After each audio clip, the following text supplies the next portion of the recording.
का रौरो लागत बा की राउर लइका दुबला बा।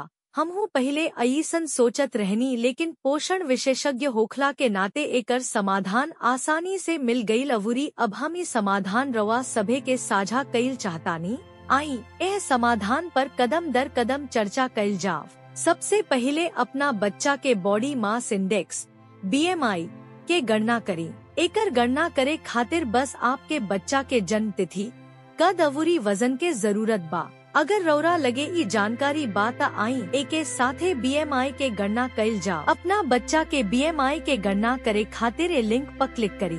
डिटेल डालना के बाद आपके रिजल्ट मिली जवन की परसेंटाइल के रूप में हुई अवूरी एकरा से आपके पता चल जाये कि आपके बच्चा के वजन सचमुच कम बा कि आप सिर्फ अईसन सोचतानी। अगर रिजल्ट से पता चलता कि आपके बच्चा के वजन कम बा त घबरा मत जाए। ता रवा जानत बानी की कुछ खान पान के आदत में बदलाव करके आप अपना बच्चा के वजन में सुधार कर सकतानी।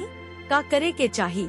आज ही आपन खान पान बदली, कार्बोहाइड्रेट के सेवन बढ़ाई। ओकनी के आहार में आलू अवूरी चावल जैसन स्टार्च वाला कार्बोहाइड्रेट के शामिल करी। स्वस्थ वसा चुनी, एवोकेडो, नट्स अवूरी जैतून के तेल जैसन स्वस्थ वसा के संगे उनुकर कैलोरी के सेवन बढ़ाई। हाई कैलोरी वाला पेय चुनी। खाना के अलावे दूसरा समय में मिल्कशेक अवूरी स्मूदी जैसन हाई कैलोरी वाला पेय पदार्थ दिही। स्वस्थ खानपान के आदत के बढ़ावा दी। अपना बच्चा के खाना बनावे में शामिल करी। अवूरी एक संगे पारिवारिक भोजन करी। हेल्दी स्नैक्स शामिल करी। हमेशा घर में दही, फल अवूरी सब्जी जैसन हेल्दी स्नैक्स राखी। जरूरी विटामिन पर ध्यान दी। सुनिश्चित करी कि आपके बच्चा के विटामिन C अवूरी D जैसन सब जरूरी विटामिन मिलता। वजन बढ़ावे खातिर का ना करे के चाहिए। अनहेल्दी खाद्य पदार्थ पर निर्भर मत रही। वजन बढ़ावे खाती जंक फूड चाहे चीनी वाला पेय पदार्थ पर निर्भर मत करी।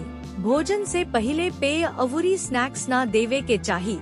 खाना से पहले इस सब के खैला चाहे पियला से बच्चा के पेट भर सकता। जवना के चलते उपौष्टिक खाना ठीक से ना खा पाई है। भोजन के समय तनाव मुक्त राखी।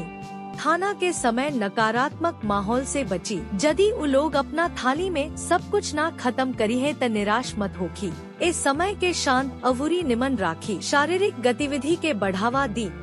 समग्र स्वास्थ्य खातिर नियमित व्यायाम महत्वपूर्ण बा। एकरा से वजन बढ़ावे में भी मदद मिलेला। अपना बच्चा के अईसन गतिविधि करे खातिर प्रोत्साहित करी। कई आसान नइखे। बच्चा के आहार में कुछ साधारण बदलाव जैसे नियमित पौष्टिक भोजन, स्नैक्स, पेय अवूरी शारीरिक गतिविधि के संगे हमनी के अपना बच्चा के वजन बढ़ावे में स्वस्थ तरीका से मदद कर सकतानी। याद राखी कि धैर्य आ सकारात्मकता रौरा बच्चा के बढ़े आ विकास के असली कुंजी हा।